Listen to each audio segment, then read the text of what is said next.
देखिए, अगर आपको मालूम हो तो हमारा जो फंडामेंटल बयानिया है, जो हमारा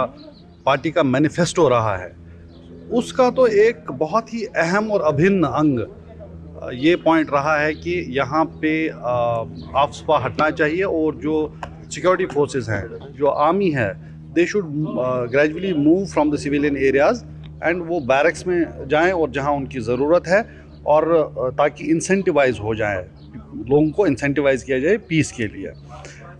लेकिन आज इन्होंने ये बात की है, हालांकि हमें ये भी मालूम है कि बीजेपी की लीडरशिप पहले तो वादे करती है, पहले कमिटमेंट करती है, बाद में बोलती है अरे वो तो एक जुमला था। इस केस में हम उम्मीद करते हैं कम से कम कि ये जो उन्होंने बात की है इसको ये लोग इम्प्लीमेंट भी करें। और मुझे लगता है कि ये जो एक प्रेजेंट करने की कोशिश की जा रही है कॉन्फिडेंस बिल्डिंग मेजर, तो हमको लगता है कि ये तो होना ही चाहिए। और इसकी शुरुआत कहीं ना कहीं वाई डोंट दे स्टार्ट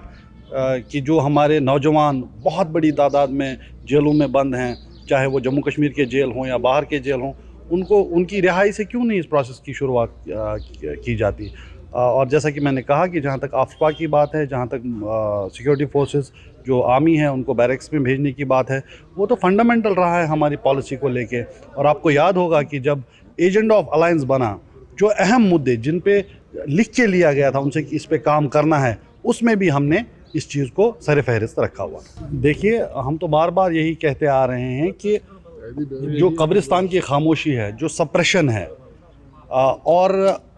उसको ये एक फॉल्स नैरेटिव ऑफ नॉर्मलसी बना के बेचना चाहते हैं। खुसूसन अब जबकि इलेक्शंस हो रहे हैं पूरे मुल्क में, अगर यहाँ इतनी ही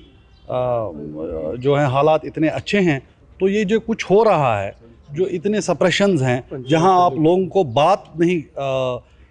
करने दी जा रही है, जहाँ कल ही आपने देखा कि यहाँ सरकारी मुलाजिम और उनके रिश्तेदारों तक के बारे में रिपोर्ट आई हैं कि अब वो भी बात नहीं कर सकते, गवर्नमेंट को क्रिटिसाइज़ नहीं कर सकते। देखिए, अगर आपको मालूम हो तो हमारा जो फंडामेंटल बयानिया है, जो हमारा पार्टी का मैनिफेस्टो रहा है, उसका तो एक बहुत ही अहम और अभिन्न अंग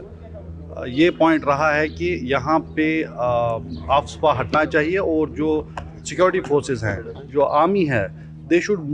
gradually move from the civilian areas and वो बैरक्स में जाएं और जहाँ उनकी ज़रूरत है, और ताकि इंसेंटिवाइज हो जाए, लोगों को इंसेंटिवाइज किया जाए पीस के लिए। लेकिन आज इन्होंने ये बात की है, हालांकि हमें ये भी मालूम है कि बीजेपी की लीडरशिप पहले तो वादे करती है, पहले कमिटमेंट करती है, बाद में बोलती है अरे वो तो एक जुमला था। इस केस में हम उम्मीद करते हैं कम से कम कि ये जो उन्होंने बात की है इसको ये लोग इम्प्लीमेंट भी करें। और मुझे लगता है कि ये जो एक प्रेजेंट करने की कोशिश की जा रही है कॉन्फिडेंस बिल्डिंग मेजर, तो हमको लगता है कि ये तो होना ही चाहिए। और इसकी शुरुआत कहीं ना कहीं वाई डोंट दे स्टार्ट कि जो हमारे नौजवान बहुत बड़ी तादाद में जेलों में बंद हैं, चाहे वो जम्मू कश्मीर के जेल हों या बाहर के जेल हों, उनको उनकी रिहाई से क्यों नहीं इस प्रोसेस की शुरुआत की जाती। और जैसा कि मैंने कहा कि जहाँ तक आफ्सपा की बात है, जहाँ तक